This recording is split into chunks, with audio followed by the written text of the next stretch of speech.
예, 안녕하십니까. 네, 안녕하세요. 예. 그들이 말하지 않은 23가지. 제가 기억하기에는 예. 2010년에 경제소는 드물게 베스트셀러 1위를 했었습니다. 그죠? 예. 예. 그 이후 7년간 1위가 없으세요.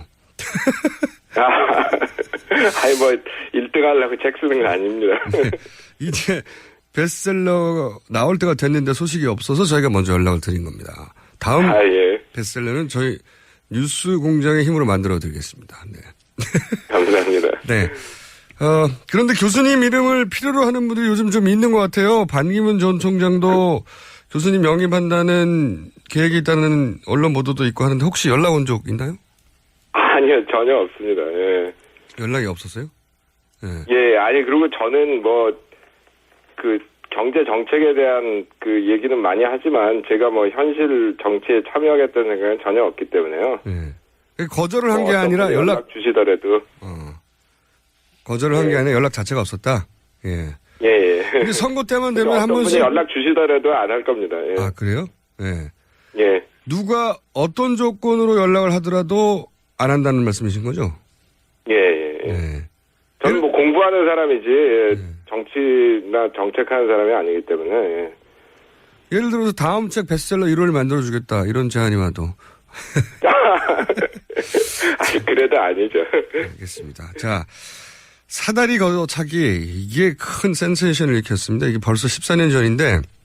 예, 제가 좀 무식하게 정리를 해보면 당시 내용이 뭐냐면 선진국들이 자기들끼리는 부자가 되려고 보호무역을 했는데 후발주자들이 그러려고 하면 계속 가난한 상태로 자기들 시장 역할이나 하면서 사다리를 걷어찬다. 이런 내용이지 않습니까? 그렇죠. 예. 요약하면. 예. 근데 이제 미국의 트럼프가 등장하면서 다시 강력한 보호무역을 들고 나왔어요. 그래서 제가 여쭤보고 싶은 게 이제 미국은 어떻게 되고 그러면 세계 경제는 어떤 영향을 받냐. 이 얘기부터 좀 들어보고 싶습니다. 예. 그렇죠. 예. 근데 미국 이제 트럼프 대통령이 뭐 온갖 얘기를 다 하죠. 무슨 뭐 중국을 통화 조작국으로 규정해서 뭐 35% 관세를 매기겠다. 멕시코하고 뭐 국경에 담쌓아야 되니까 뭐 멕시코 제품에 20% 관세 매기겠다 하는데. 근데 그런 것들이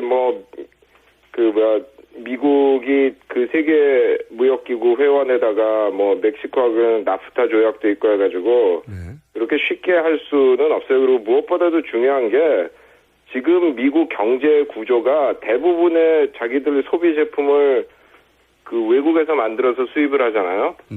그래서 뭐 아이폰이나 무슨 뭐 나이키 신발 뭐 이런 것들은 중국에서 만들어 오고 자동차 같은 거는 멕시코에서 많이 만들어 오는데 그거를 그런 식으로 관세를 매기겠다고 하면 미국 기업들부터 우선 손살에 칠 거고 미국 소비자들도 갑자기 뭐 아이폰 가격이 30% 뛴다 이러면 가만히 있겠습니까? 그래서 제가 보기에는 물론 보호무역주의적인 방향으로 가긴 가겠지만 그렇게 트럼프 대통령이 말하는 것처럼 손쉽게 할 수 있는 일들 아니에요. 이게 일종의 프로파간다지 실제 말하는 만큼 그만큼의 큰 변화는 없을 거다고 보시는 거군요. 예, 저는 그렇게 생각합니다. 그렇다 하더라도 우리나라에는 미국에 대한 의존도가 높으니까 영향이 있지는 않을까요? 그렇죠. 아무래도 있겠죠. 예, 우리나라는 뭐 미국뿐이 아니라 뭐 대외 의존도가 높기 때문에 지금 세계 경제가 한마디로 굉장히 불확실하잖아요. 뭐 미국 트럼프 대통령이 이제 뭐 그런 식으로 나오고 있고 또 유럽에서는 영국이 이제 브렉시트 협상 시작하면 뭐 또 그것 때문에 온갖 갈등과 혼란이 일어날 거고 또 뭐 중국하고 지금 또 뭐 사드 문제 때문에 중국이 우리한테 또 무역 제재하는 것도 있고 또 뭐 하다못해 뭐 미국 금리 인상이 어떻게 되냐에 따라 세계 금융 시장이 뭐 출렁거릴 수도 있고 하기 때문에 지금 뭐 굉장히 우리로서는 어려운 상황이죠. 그렇죠. 그런데 우리 경제가 그런 대응을 해나가야 하는데 이미 사실 상당히 허약하다 이런 분석이 많아요. 그래서 그렇죠. 예, 얼마나 허약한지 이제 정부 발표하고 민간의 분석이 굉장히 차이가 나거든요. 근데 밖에서 보시기에 우리 경제가 지금 어떤 정도로 안 좋은 건지 제가 이제 경제 바보거든요. 좀 쉽게 이 정도로 안 좋다 좀 설명해 주십시오. 그러니까 이제 잘하고 못하고 이런 게 다 뭐 상대적인 얘기니까 예를 들어 뭐 못하는 나라하고만 비교하면 아직도 그래도 뭐 2, 3%라도 성장하니까 뭐 1%도 못한 나라들인데 거기보다 낫다 이렇게 얘기할 수 있지만 우리나라가 지금 뭐 이게 문제가 이게 저성장이 하루 이틀 된 얘기가 아니라 이미 1997년 외환위기 이후부터 특히 그 이명박 정부 이후부터 추구한 그 개방이라던가 자유화 정책들이 제 의견으로는 이게 잘못돼가지고 이미 경제가 저성장, 고불평등 이런 체제가 고착이 됐어요. 그래서 이게 지금 정부에서 뭐 돈 조금 풀고 규제 조금 완화한다 뭐 이런 거 가지고 지금 해결되지 않을 정도로 이제 그 체질 자체가 이제 약화가 된 겁니다. 체질 자체가. 그러니까 방금 IMF 이후 이제 계속 우리 경제가 약화되어 왔는데 특히 이명박 정부의 노선 자체가 문제라고 말씀하셨는데 이걸 좀 구체적으로 설명해 주시면 이명박 정부 이후에 어떤 그 노선에 문제가 있었고 그게 어떤 결과를 낳았는지. 그러니까 이제 그전 정부부터 김대중 노무현 정부부터 이제 처음에는 이제 IMF의 강요도 있었고 이제 그런 그 두 정부 때부터도 이미 그런 기미가 보였지만 이제 특히 이명박 정부 들어오고 이러면서 금융시장 개방 그리고 국내 경제 규제 완화 이런 식으로 방향이 완전히 잡혔잖아요. 그래서 이제 금융시장이 개방되고 자유화되다 보니까 특히 이제 외국 금융자본을 포함한 이제 단기 부동주주의 힘이 세졌단 말이에요. 그래서 기업들한테 계속 이윤 많이 내고 배당 많이 하고 자사주 매입 많이 해가지고 주가 올려서 우리 돈 벌게 해달라 이런 압력을 계속 증가시키니까 기업들이 점점 이 장기적 투자를 못하고 또 이윤을 많이 내려다 보니까 이제 비정규직을 엄청 많이 쓰면서 그 노동자들 임금을 그런 식으로 깎은 거죠. 그리고 거기에다가 정부는 특히 이제 이명박 정부 때부터 노동시장 개혁이라는 미명하에 노동권을 계속 약화시키니까 비정규직 착취하기는 더 쉬워지고 그리고 또 시장 자유화한다 해가지고 유통업 같은 거 자유화하니까 그 중소 자영업자들이 생계가 또 어려워졌단 말이죠. 네네. 소위 골목 상권. 그렇죠. 노동자, 영세 자영업자들의 몫이 줄어들다 보니까 소득 분배가 굉장히 악화됐단 말이에요. 그리고 또 이런 상대적인 저소득층들이 소비 성향, 그러니까 자기 번 돈에서 어느 만큼 어떤 비율을 소비하느냐 이런 게 소득이 낮은 사람들이 상대적으로 높은데 이제 그런 사람들은 자꾸 돈이 없어지고 위에 절대액으로는 훨씬 많이 쓰지만 비율로 보면은 돈을 많이 안 쓰는 고소득층이 자꾸 돈을 많이 가져가니까 수요도 또 자꾸 줄어든단 말이에요. 그러니까 기업은 또 그렇게 되니까 자꾸 팔 때도 줄어들고 그래서 그렇지 않아도 이제 그 투자 둔화라든가 이런 걸로 악화돼가는 성장이 더 감속되는 이제 악순환이 시작되는 거죠. 아하. 좀 단순화시켜서 제가 이해한 대로 말씀드리면 만나 좀 봐주세요. 그러니까 해외 자본에다가 시장을 활짝 열어주니까 그들 입장에서야 단기간의 이익을 보는 게 목적이고 그러다 보니까 대기업들도 단기간에 이익에 집중하고 노동자 권리는 약화되고 그리고 그러다 보니까 돈을 쓸 소비자는 줄어들고 그렇죠. 그리고 대기업들은 그러니까 더더욱 돈을 그냥 쌓아놓고 재투자는 안 하고 그래서 그렇죠. 이게 경제가 선순환되지 않고 만성적으로 활력을 잃어간다 이런 얘기죠. 그렇습니다. 그리고 이제 그 과정에서 또 불평등은 늘어나고 우리나라 지금 자살률이 세계 1위 아닙니까? 정말 창피한 통계거든요. 얼마나 사람들이 살기가 힘들면. 근데 우리나라가 원래부터 자살률이 높은 나라가 아니에요. 1995년 외환위기 전까지만 해도 우리나라 자살률이 OECD 평균 이하였습니다. 근데 지금 자살률이 세계 1위에다가 OECD 평균 3배, 노인 자살률은 4배란 말이에요. 왜 이런 사회가 만들어졌는지 다시 한번 우리가 되돌아봐야 돼요. 구조적인 문제라고 말씀하시는 거고 그게. 그러면은 예를 들어서 이명박 정부 때부터 줄기차게 이야기한 이게 전문 용어인데 트리클 다운 낙수 효과. 그러니까 대기업이 돈 벌어야 중소기업도 벌고 소비자도 번다. 이런 논리인데. 예. 그러니까 일단 대기업부터 잘 되게 밀어줘야 된다. 이게 기조였거든요. 예. 이게 말이 안 된다는 말씀이신 거죠? 그렇죠. 그러니까 이제 그거 트리클 다운이라는 게 되는 구조가 있고 안 되는 구조가 있는데 지금 우리 구조는 대기업들이 돈 벌면은 투자하고 노동자들 임금 올려주고 이래서 국내에서 돈을 돌리는 것보다는 배당 같은 거 많이 하고 뭐 자사주 매입하고 이래가지고 주주들한테 나눠준단 말이에요. 근데 그 주주들의 많은 수가 외국인이라 다 그 돈은 밖으로 빠져나가는 거고 뭐 하나도 안 떨어지진 않겠죠. 근데 그게 과연 그 충분하냐? 그렇지가 않거든요. 그래서 돈이 안 돌아가는 거고 경제는 점점 더 어려워지는 거죠. 그런데 이제 그걸 극복하려고 그걸 극복하려는 이유도 있는 것 같고 또 아무래도 이제 수치가 잘 나와야 되니까 정부 입장에서는 이게 부동산 가지고 계속 경기를 진작시키는 노력을 이명박 정부 이후 집중적으로 해왔거든요. 그리고 여전히 그걸 포기를 못하고 있는 것 같아요. 마이너스 성장이 나오면 안 되니까. 그거가 참 좀 마약 같은 거라 우선 단기적으로 제일 효과 좋은 게 부동산이거든요. 그래서 이제 그거를 해가지고 자꾸 경기 부양하는 방식을 쓰는데 절대 하면 안 됩니다. 뭐 그렇게 해가지고 잘 된 나라 없거든요. 하나도 없어요? 그렇죠. 어느 나라가 부동산 띄워가지고 장기적으로 경제 성장하고 그래서요.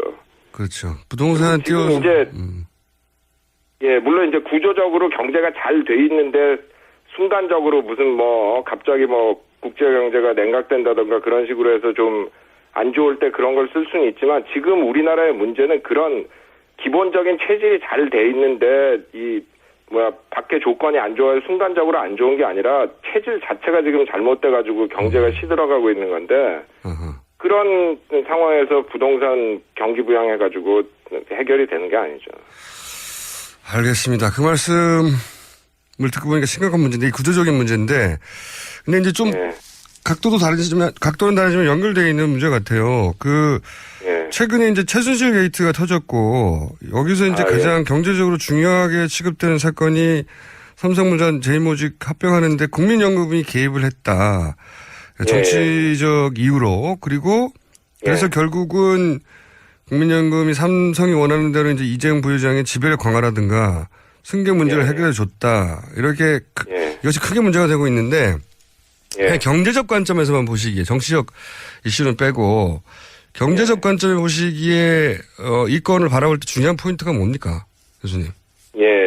그러니까 지금 이게 논쟁 구도가 저는 잘못됐다고 보는데요. 이게 삼성이 지금 하는 짓이 잘못됐으니까 무조건 삼성 반대편 손을 들어주는 게 맞는 거다 이런 식으로들 생각하시는데 삼성 반대편이라는 게 지금 누구예요? 국제금융자본이란 말이에요. 그래서 만약에 이 경우에 제일모직 삼성물산 합병이 좌절돼가지고 삼성에 대한 외국 금융자본의 영향이 더 세졌다면 저는 그건 우리 국민 경제를 위해서 좋지 않았을 거라고 봐요. 근데 문제가 뭐냐면 지금 이게 삼성을 비롯한 우리나라 재벌 기업들이 지금 싸우는 거는 이게 이씨 거냐 정씨 거냐 아니면은 주주 거냐 이건데 저는 그 기업들이 이씨 것도 아니고 정씨 것도 아니고 외국 주주 것들도 아니고 국민들 거라고 보거든요. 어떤 관점에서? 우리나라 국민들이 옛날에 세금 내가지고 기업 보조금 주고 또 수입 규제해가지고 나쁜 물건 사서 쓰고 또 노동자들 지금도 하지만 큰 희생해가지고 그렇게 해서 만든 이런 기업들인데 그거를 지금 이씨 거냐 주주 거냐 그게 아니거든요. 이게 국민 겁니다. 그래서 저는 국민연금이 이런 일에 개입을 하는 거는 맞다고 봐요. 근데 개입을 하려면 예를 들어 이번 사건 같으면 이 씨의 편을 들어주는 대신에 삼성이 국민 경제에 더 많이 공헌할 수 있도록 조건을 걸었어야 합니다. 그래서 새 산업에 투자를 해가지고 새로운 성장 동력을 만들어내라. 삼성의 경우에는 노조 인정해라. 산재 노동자 보상해라. 이런 식으로 해가지고 삼성을 어떻게 국민 경제에 도움이 되게 할까 하는 거를 그런 방향으로 국민연금이 조건을 내걸 수가 있었단 말이에요. 그 국민연금이라는 게 뭐예요? 국민들이 그 나중에 은퇴하면 쓰려고 모아둔 돈이잖아요. 네네. 그걸 통해서 개입하기가 얼마나 좋습니까? 좋은 방향으로 삼성을 바꿔서 국민 경제를 바로 잡을 수 있는 절호의 기회였는데 이거를 그냥 최순실 씨 딸 말 사주고 이런 거 해주고 그냥 끝나버렸잖아요. 말 사주고. 아니 이건 정말로 네. 정말 절호의 기회를 놓친 겁니다. 그러니까 다른 거 다 떠나서 경제의 관점에서만 보기에도 너무 아까우신 거군요, 이게. 결국 말 사주고. 그렇죠. 예. 그 교수님 관점은 국민들이 국민연금을 통해 가지고 훨씬 더 많이 얻어낼 수 있었거든요. 우리가 이번에 너희 편 들어줄 테니까 이런 거 해가지고 노동자 처우 개선하고 국민경제 더 공헌하고 기업 지배구조 투명성 더 높이고 뭐 이런 식으로 조건을 다 내걸 수가 있었는데 그냥 아무 조건 없이 그냥 그래 그때 해준다. 알고 보니까 그 조건이라는 게 최 여사 딸 말 사줘라 뭐 이런 거 아니에요. 그렇죠. 엄청나게 천박한 건데. 그럴 일이죠. 이 교수님 관점이 신선한 것이 이제 물론 동의하시는 분들, 동의하지 않는 분들도 있겠지만 이런 사안 많으시죠. 네, 이 사안을 이제 진보 진영식으로는 아무래도 선악 기준으로 보게 되는데 그렇게 보지도 않으시고 또 보수 진영에서는 오로지 이익의 관점에서만 보는데 그렇게 보지도 않으시고 그래서 이제 진보 보수 진영 양쪽에서 선거 때만 되면 이제 우리 편인 줄 알고 자꾸 부르는 거죠, 교수님을. 그런데 그렇죠. 그래서 많이들 오해를 합니다. 네. 그래서 이제 재벌 해체 이런 구호에도 이제 바로 동의하지 않으시는 건데, 근데 이런 문제는 여전히 있습니다. 뭐냐면, 말씀하셨듯이 그런 재벌들이 커가는데 국민들의 희생이나 노력이 있는데 그걸 재벌들은 자기들 걸로 사유화해버렸잖아요, 완전히. 그렇죠. 네, 국가적 혜택을 입었는데 그 혜택의 결과를 사유화해버렸단 말이죠. 이 정격 유착의 고리는 그러면 교수님 해법은 어떻게 해결해야 되는 겁니까, 이게? 그러니까 이제 제가 보기에 우리가 발을 잘못 내디딘 게 재벌 개혁을 분명히 해야 됩니다. 근데 개혁이라는 게 국민과 노동자를 위한 개혁이 돼야지 주주를 위한 개혁이 되면 안 되거든요. 근데 현재 우리나라의 대부분의 분들이 생각하는 재벌 개혁이라는 거는 왜 이 시내 5%밖에 안 갖고 있는데 막 복잡한 소유구조 만들어가지고 마치 자기들이 50% 갖고 있는 것처럼 통제해 이거 못하게 해야 될 거 아니야. 그러면 그렇게 해가지고 그거를 바꾸면은 결국 뭐예요? 힘을 얻는 사람들은 대한민국 국민과 노동자들이 아니라 외국의 금융자본입니다. 그래서 저는 그게 잘못됐다는 거고 그 정경유착 문제를 해결하는 거는 그런 걸 이제 잘 해결한 예를 들어 스웨덴이나 핀란드 이런 나라들 보면 결국 필요한 거는 민주주의를 강화하고 투명성을 강화하는 수밖에 없어요. 예를 들어 스웨덴, 핀란드 이런 나라들은 거기 국세청 사이트에 들어가면 누가 1년에 돈을 얼마 벌어서 소득세를 얼마 냈나 물론 이제 자세한 내용은 안 가르쳐주지만 그런 걸 다 볼 수 있다 그래요. 그러니까 조세가 투명하고 그다음에 정부 정책이 투명해야 됩니다. 그러니까 산업 정책이 도리어 옛날처럼 이렇게 무슨 계획도 있고 아주 명확히 있고 이걸 또 국회나 국민들이 잘 감시할 수 있으면 사실 특혜를 준다는 게 힘들죠. 근데 그런 것도 없고 하니까 대통령이 재벌 총수 만난 다음에 그 면세점 한 2억에 더 열어주지 하면은 그게 확 바뀐단 말이에요. 말도 사주고. 그러니까 정책이 투명해야 되고 그를 또 뒷받침하기 위해서는 대통령 권한이 약화돼야 되고 국회와 국민의 힘이 강화돼야 되죠. 굉장히 원론적인 말씀이신데 사실은 그거밖에 방법이 없다는 거죠. 다른 나라 예를 봐도. 그럼요. 뾰족할 수가 없어요. 왜냐하면은 정경유착을 없애자고 예를 들어 그러면 우리나라 예를 들어 200~300명 이상 고용하는 기업을 다 200~300명 고용하는 기업을 이하로 고용하는 기업으로 쪼개자. 그거는 정치적으로는 그럴듯하게 들릴지 모르지만 200~300명 되는 기업 가지고 자동차 수출할 수 있습니까?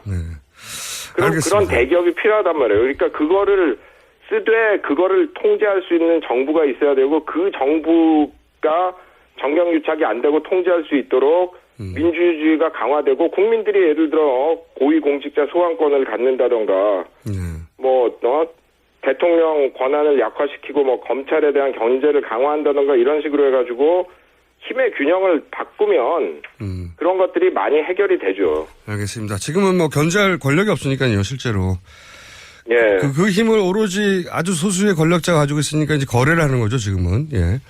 그렇죠. 예. 그래서 저는 그 민주주의라는 게 중요하다고 생각해요. 결국은 거기서 그 힘이 나오는 거거든요. 물론 이제 민주주의라고 하는 게 그냥 단순히 뭐 4년에 한 번씩 국회의원 뽑고 그 사이에는 잊어먹자 이런 게 아니라 이번 우리나라 너무나 그 훌륭한 에너지를 보여줬잖아요. 국민들이 나가가지고 진짜 길에서 추운데 촛불 들고 해가지고 정치를 바꾸고 있단 말이에요. 그런 것이 말하자면 승화가 돼가지고 제도화가 돼야지 이렇게 한번 하고 뭐 그다음에 누구 대통령 하나 뽑으면 그 사람이 또 다시 이런 식으로 하고 그러면 안 되죠. 그 촛불 얘기하셨는데 그러면 교수님 관점에서 이번에도 경제적 관점에서 이 민주주의가 이제 경제적 민주주의로 가야 된다 이런 말씀이신 것 같은데 경제적 민주주의라는 게 좀 더 구체적으로 말하면 어떤 방향으로 가야 되는 겁니까?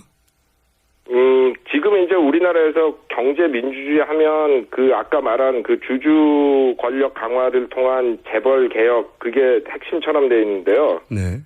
저는 복지국가 강화하고 노동권 강화가 진정한 경제 민주주의라고 생각해요. 뭐냐면은 원래 자본주의라는 거는 내지는 시장주의라는 거는 1원 1표잖아요. 예. 돈 많은 사람 마음대로 하는 거란 말이에요. 예. 그래서 그거를 견제하자고 만든 게 민주주의입니다. 예. 시민이면 아무리 돈이 없고 힘이 없어도 한 표 똑같이 재벌 총수하고 같은 한 표가 있는 게 민주주의란 말이에요. 예.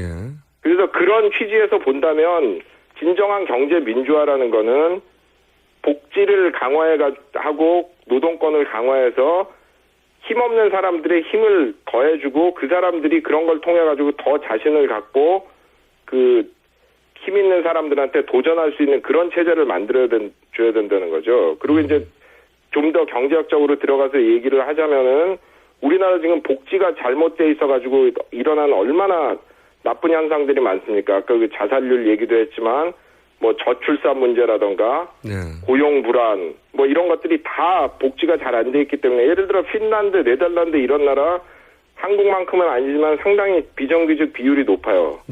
근데 그 나라에서 비정규직 때문에 사회 문제가 되지가 않거든요. 왜냐하면 복지국가가 잘 돼 있기 때문에 비정규직자들도 기본적으로 인간적인 생활을 할 수 있단 말이에요. 그리고 노동권이 제대로 돼 있기 때문에 임금 물론 정규직보다 잘 못 받고 대우를 많이 못 받지만 최소한의 대우는 받거든요. 그래서 그런 것들이 잘 돼야 진정으로 경제가 민주화되는 거지. 그냥 단순히 지금 재벌들 힘 약화시키는 게 경제 민주화가 아닙니다. 맞물려 있는 것 같긴 합니다. 왜냐하면 재벌 힘이 워낙 강력해가지고 그런 방향으로 가는 걸 막고 있기도 하니까요. 예. 그렇죠. 예. 바로 그래서 그거를 자꾸 방해를 하는 거거든요. 그래서 계속 얘기하는 게 4대 노동 개혁 이런 식으로 해가지고 그게 일부는 좋은 것들도 있지만 대부분이 노동자들 힘 약화시켜가지고 그냥 힘센 사람들이 하라는 대로 하라 그런 그렇죠. 개혁이거든요. 예. 개혁이 아니고 개악이라고 그러죠. 그래서 그렇죠. 예. 그래서 이제 진정으로 이게 경제 민주화가 되려면은 복지국가가 강화되고 노동권이 강화되고 궁극적으로는 삼성이 이런 큰 회사 이사회에 노동자들이 선임한 이사도 한두 명이면은 또 따돌리면 그만이니까 대여섯 명 앉아 있고 그러는 게 진정한 경제 민주화입니다. 정치에 관심이 없으시다고 본 것 같은데 정치에 관심이 많으신 것 정치를 하셔야 될 것 같아요. 듣다 보니까. 아니에요. 저는 학자로서 정치에 관심이 있는 거지. 제가 하는 그건 아닙니다. 예를 들어 영화 평론가가 감독된다고 영화 꼭 잘 만들겠어요? 그런 거 아니거든요. 그런 사람들도 있어요, 근데. 물론 있겠죠. 그러니까 저는 예를 들어 학자가 절대로 정치에 하면 안 된다 이런 건 아닌데 제 개인의 능력을 판단할 때 저는 안 하는 게 좋다고 생각합니다. 그래요? 그러면 직접은 안 하셔도 이렇게 옆에서 도와줄 만한 후보는 눈에 안 띕니까? 마지막 질문인데. 하도 선거 대선 시즌에 다가가서 제가 갑자기 네, 아니 뭐 개인적으로 도와준다는 것보다도 제가 뭐 여기저기 뭐 글도 많이 쓰고 뭐 강연도 하고 방송 출연도 하면서 하고 싶은 얘기는 많이 했으니까요. 뭐 그거를 갖다가 쓰시는 거는 뭐 그 각 후보들의 뭐 맡겨야죠. 그러면 오늘은 여기까지 할 텐데 교수님. 예. 저희가 좀 자주 연락해야 될 것 같습니다. 아이고 예. 시간이 맞으면 해야죠. 예. 시간을 서로 맞추죠. 뭐. 오늘 여기까지 하겠습니다. 감사합니다. 예, 감사합니다. 네, 지금까지 캠브리지대 경제학과 장하준 교수였습니다. 네.